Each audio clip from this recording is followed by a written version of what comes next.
Bahay at trabaho, yun ang buhay ni Patrice simula nang lumuwas siya ng Maynila. Samantalang ang kanyang mga magulang at ang isang kapatid ay naiwan naman sa probinsya nila sa Cavite. Isa siyang sales lady sa Glorieta. Nangangarap din siya minsan na magkanobyo na. Kaso, ang problema ay hindi pa niya nakikilala ang lalaking gusto niyang makasama habang buhay. Hanggang sa umabot na siya ng 28 years old. Pero isang umaga paggising niya, nagulat na lamang siya nang sa pagbukas niya ng pintuan sa inuupahan niyang apartment ay may nakita siyang isang cute na baby boy. Nilapitan niya ito at kinarga, saka tinitigan ang cute na mukha nito. Siguro nabuntis na maaga yung ina, tapos hindi siya pinanagutan ng ama mo, kaya iniwan ka niya dito sa labas ng pintuan ko. Hindi ba nila alam na blessing ang pagkakaroon ng anak? Tapos iiwan ka na lang niya ng basta-basta? Huwag kang mag-alala.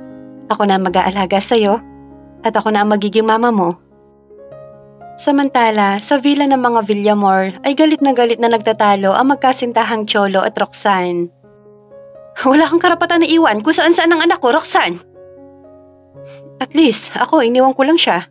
Samantalang ikaw ay tinanggihan mo siya dahil hindi ka pa sawa sa buhay ng pagkabinata. Huwag kang mag-alala, Cholo. Kahit iniwan ko man ang anak ko, ay sigurado naman ako nasa mabuti siyang tao. Kung ganon, saan mo nga siya iniwan? I'm sorry, pero hindi ko sa'yo sasabihin hanggat hindi mo ako pinapakasalan. Mahal kita, Cholo, pero sinayang mo lamang yon dahil hindi mo ako minahal ng tulad ng pagmamahal ko sa'yo. Aalis na ako bukas papunta Singapore. Kung gusto mo makasama ang anak natin, edi maghanap ka. Galit na galit siya sa ginawa sa kanya ni Roxanne. Hindi niya matanggap na kaya nitong iwan ang anak nila sa ibang tao. Oo, may kasalanan din siya. Pero wala pa rin ito karapatan na magdesisyon mag-isa para sa anak nila.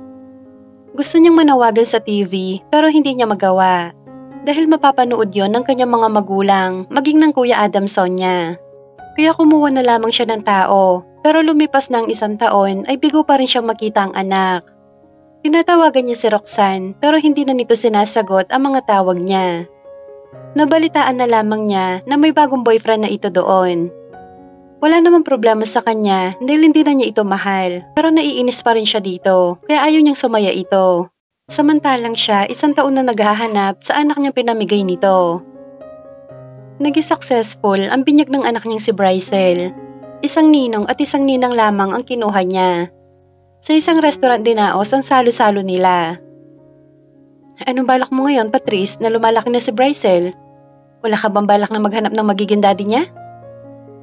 Ay naku, Laika, simula nang dumating sa buhay ko si Brycel, ay hindi na ako nangarap ng lalaki sa buhay ko.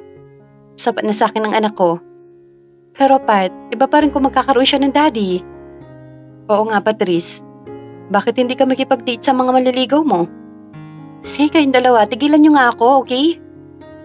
Isang araw, dahil late na siya, ay naiwan niya ang kanyang payong. Malas naman at biglang umulan habang nag-aabang siya ng bus. Habang nag-aabang ay may isang kotse ang paparating. At dahil sa sobrang bilis ng takbo nito, nang dumaan na ito sa harap niya ay halos maligo siya ng putik. Sa inis niya, binato niya ang sasakyan nito na nagpahinto rito. Ilang sandali lang ay bumaba rito ang isang pagkagwapo-gwapo lalaki. Pakiramdam niya ay tumigil ata ang mundo niya. Alam mo ba, na dahil sa ginawa mo hindi ko nahabol ang mga taong yon? At alam mo rin ba, na dahil sa ginawa mo ibabalik pa ako ng bahay ko? Para maligo at magpalit ng damit? So what? Anong so what ka dyan? Alam ba ha? Late na ako sa trabaho. Tapos ikaw na nga itong may kasalanan ay hindi malang magawang mag-sorry? At bakit ako magsasorry sa'yo? Eh ikaw itong nakagitna sa daan. At saka nakalimutan mo, binato mo ang sasakyan ko. At dahil dyan ay nagagasgas pa. Alam mo ba kung magkano to sa sasakyan ko? I'm sure kulang pa sa buhay mo. Hoy lalaki, hindi porket mahirap ako, ay pwede mo na akong lait-laitin. Oo, mayaman ka nga, pero masama naman ang ugali mo. Inis niya itong tinalikuran at sumakay sa taksing huminto sa likuran niya. Sasakay na sana ng kanyang sasakyan si Adamson. Nang matapakan niya ang isang ID card, dinampot niya ito at binasa. So, ikaw pala si Patrice Del Carmen, ang sumira ng araw ko? Sobrang late man ang dalaga ay pumasok pa rin siya sa trabaho. Pero sa kamalas-malasan ay kaharap niya ngayon ang taong nagpainit ng kanyang dugo kanina. It's you again. Bungad nito sa kanya na mamukhaan siya. Malamang dahil dito ako nagtatrabaho. Inis niya sagot rito. I know. Huh? No, pwede mo ba akong hanapan ng pinakamagandang damit ng babae? Maybe magka-size lang kayo? Kahit na inis pa rin siya dito, ay hinanapan pa rin siya nito ng damit. Dahil bilang sales lady, ay yun ang trabaho niya. Nang makapili ito ng 3 pares, ay pumunta na ito ng counter para magbayad. Palabas na siya ng mall, nang may bigla na lang humawak ng kamay niya. Nang mapagsino ito, ay halos matulala siya. Dahil kaharap na naman niya ang lalaki sa pangatlong pagkakataon. Ikaw na naman? Yes, Miss Patrice del Carmen? Paano mo nalaman ang buong pangalan ko? Simple lang, dahil dito, tinaas nito ang hawak na ID niya. Paano napunta yan sa'yo? Nahulog mo kanina. Anong kailangan mo sa akin? Inaantay talaga kitang matapos sa trabaho mo dahil gusto ko tong ibigay sa'yo. Ano naman yan? Inabot nito sa kanya ang paper bag. Open it. Sinunod naman niya ito at nagulat siya nang makita ang laman ng paper bag. Bakit mo to binibigay sa akin? Para talaga sa'yo yan. Huh? Para sa akin? Bakit? Ipagpalagay na lang natin na pareho tayo may kasalanan sa nangyari kanina at para makabawi sa'yo. Kaya ito, ang pambawi ko sa'yo. I hope na hindi mo tatanggihan. Wala na sa akin yon. At tama ka, pareho tayong may kasalanan sa nangyari. Pasensya ka na kung nagasgasan ko ang kotse mo. Gusto mo ako na lang magpapaayos ng kotse mo? Hindi na kailangan, miss. Okay na sa akin na magkaayos tayong dalawa. Ayoko kasi may taong galit sa akin. Ako din naman. So paano? Okay na tayo? Yeah. Paano? Salamat dito sa mga damit. Aalis na ako. Salamat ulit. Sure. Habang nasa bus ay nakaramdam siya ng panghihinayang. Dahil hindi man lamang niya naitanong ang pangalan nito. Pero sigurado siya na mayaman ito. Halata naman sa kotse nitong Magara maging ang pananamit nito. Sana magkita pa tayo, Mr. Tangkad. Bulong niya sa kawalan. 5 years later. Kayod kalabaw, yun ang ginawa niya para maitaguyod ang pamilya, maging ang anak na si Brycel. Pakiramdam niya ay wala na siya mahihiling pa dahil kumpleto na siya. Kahit wala siyang boyfriend o asawa, dahil sapat na sa kanya ang kanyang pamilya at ang kanyang anak. Mama, pogi na ba ako? Oo naman anak, ikaw ang pinakapoging bata, manakakaya sa akin. Bakit sa inyo po? Hindi po ba dapat ay sa papa ko? Asan na po ba kasi si papa, mama? Gusto ko na po siyang makita at mayakap. Nasa malayo kasi siya anak, nag-work para sa atin. Huwag kang mag-alala, balang araw ay magkikilala mo rin siya. Talaga po mama? Oo naman, kaya dapat maging mabait kang bata para matuwa sa'yo ang papa mo pag nagkita kayo. Okay ba yun sa'yo? Opo, mama. Anong balita? Nakita mo na ba ang anak ko? Opo, Mr. Villamor. Nasa pangangalaga po ni Miss Patrice del Carmen. Saan ko sila matatagpuan? Sa Taguig po. Kung ganon, ano pang inaantay natin? Puntahan na natin sila. Gustong gusto ko na makita ang anak ko. Agad nga nilang pinuntahan ang address na nakalagay sa pinagtanungan kung saan banda nakatira si Patrice del Carmen. At hindi naman sila nahirapang matunton ito. Good morning. I'm Cholo Villamor, ang ama ng batang tinuturing mong anak. Labis siyang nagulat sa tinuran nito. Hindi siya makapaniwala na sa tagal ng panahon ay ngayon lamang na may magpapakilala na ama ni Brycel. At paano naman ako makakasigurong kayo nga ang ama niya? Look, Miss Del Carmen, hindi ako masamang tao at wala naman siguro sa itsura ko ang maging masamang tao. Ang gusto ko lang ay magkita ang anak ko. Anong patunay mo na anak mo nga siya? Magpapa-DNA test kami dalawa. Labag man sa kanyang kalooban ay pinag-iusap niya rito ang anak niya. Kitang-kita niya ang pagkasabik sa mukha ni Cholo Villamor. Makalipas ang 3 araw ay lumabas na nga ang DNA results. At tulad ng inaasahan ni Cholo ay positive nga, anak nga niya ito.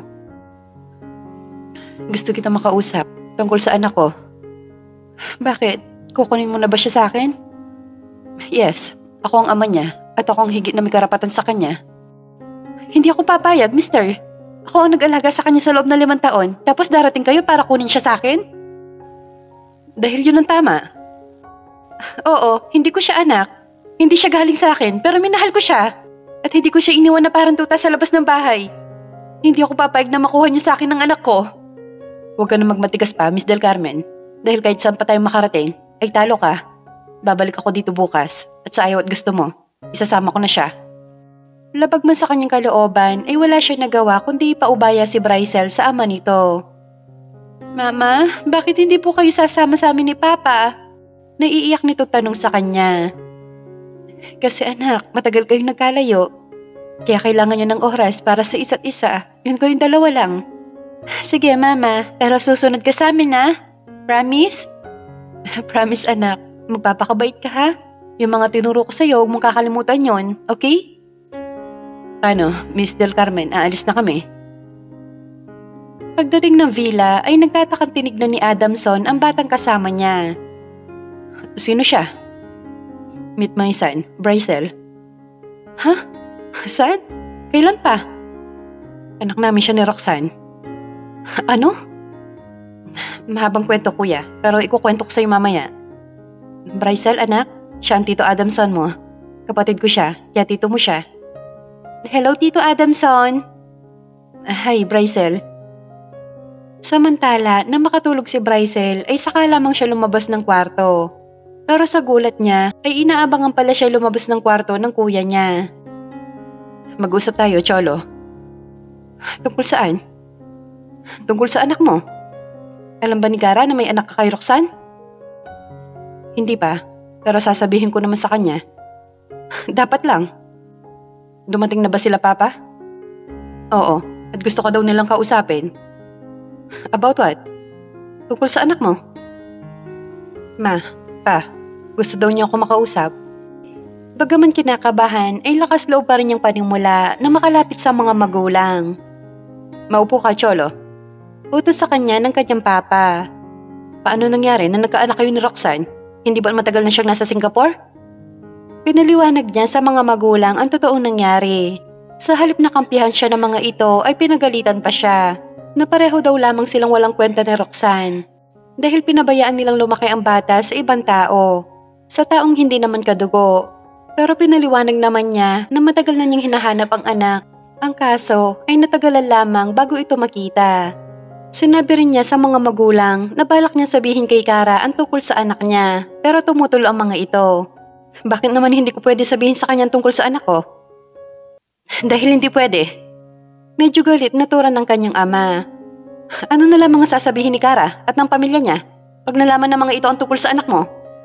Anong gusto niyong gawin ko? Itago ko ang sarili kong anak? Look, Ma, Pa, ilang taon kong hinanap ang anak ko, tapos gusto niyong ikaila o itago ko siya? Dahil sa ngayon, yun ang tama. Malungkot na saad ng kanyang mama. Ibalik na lamang muna natin siya sa taong nag-alaga sa kanya. Pero tayo ang gagastos sa lahat ng mga kailangan ng apo ko. At pagkatapos, babayaran natin siya, buwan-buwan, depende kung magkano ang gusto niya. Hindi ako papayag, Papa. Wala ka na magagawa pa, Cholo. Dahil yun ang gusto namin ng iyong mama. At hindi ka pwedeng kumontra. Pero Pa, yun ang desisyon namin at yun ang masusunod. Lapag man sa kanyang kalooban ay wala siyang nagawa kundi ang pumayag sa kagustuhan ng kanyang mga magulang.